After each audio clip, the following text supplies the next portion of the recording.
ನಮಸ್ಕಾರ, ನೀವು ನೋಡ್ತಾ ಇದ್ದೀರಾ ನ್ಯೂಸ್ ಫಸ್ಟ್ ಲೈವ್. ನಾನು ಸಬಾ ಹಕೀಂ. ಪ್ರಮುಖ ಸುದ್ದಿಗಳನ್ನು ನೋಡೋಣ. ಮೊದಲಿಗೆ ಹೆಡ್ಲೈನ್ಸ್. ಮೈಸೂರು ಚಾಮುಂಡಿ ಬೆಟ್ಟಕ್ಕೆ ಅಮಿತ್ ಶಾ ಭೇಟಿ, ನಾಡದೇವತೆಯ ದರ್ಶನ ಪಡೆದ ಬಿಜೆಪಿ ಚಾಣಕ್ಯ. ಕೇಂದ್ರ ಗೃಹ ಸಚಿವರಿಗೆ ಬಿವೈ ವಿಜೇಂದ್ರ, ಪ್ರಹ್ಲಾದ್ ಜೋಶಿ ಸಾಥ್.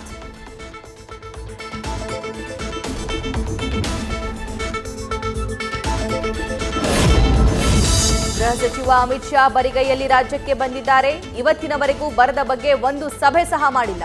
ಬಿಜೆಪಿ ನಾಯಕರ ವಿರುದ್ಧ ಸಿಎಂ ಸಿದ್ದರಾಮಯ್ಯ ವಾಗ್ದಾಳಿ.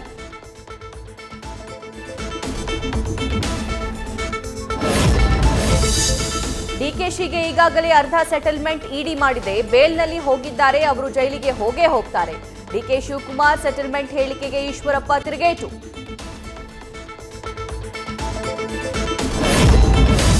ನಾನು ಲೋಕಸಭಾ ಚುನಾವಣೆಯ ಟಿಕೆಟ್ ಆಕಾಂಕ್ಷಿಯಲ್ಲ, ಏನೇ ಪ್ರಶ್ನೆ ಇದ್ದರೂ ಎಲ್ಲದಕ್ಕೂ ಕಾಲವೇ ಉತ್ತರಿಸುತ್ತೆ. ಮಂಡ್ಯ ಲೋಕ ಸ್ಪರ್ಧೆಯ ಬಗ್ಗೆ ನಿಖಿಲ್ ಕುಮಾರಸ್ವಾಮಿ ಸ್ಪಷ್ಟನೆ.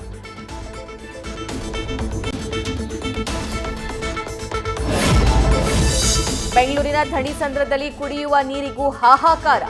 ನಲ್ಲಿಯಲ್ಲಿ ಬರ್ತಿಲ್ಲ ನೀರು, ಟ್ಯಾಂಕರ್ನಲ್ಲೂ ಸಿಗದ ಜೀವಜಲ.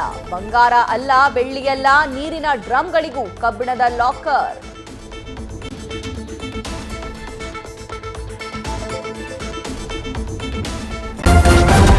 ನ್ಯೂಸ್ ಫಸ್ಟ್, ನಿರ್ಭೀತಿಯಿಂದ ನಿಮ್ಮ ಪರವಾಗಿ.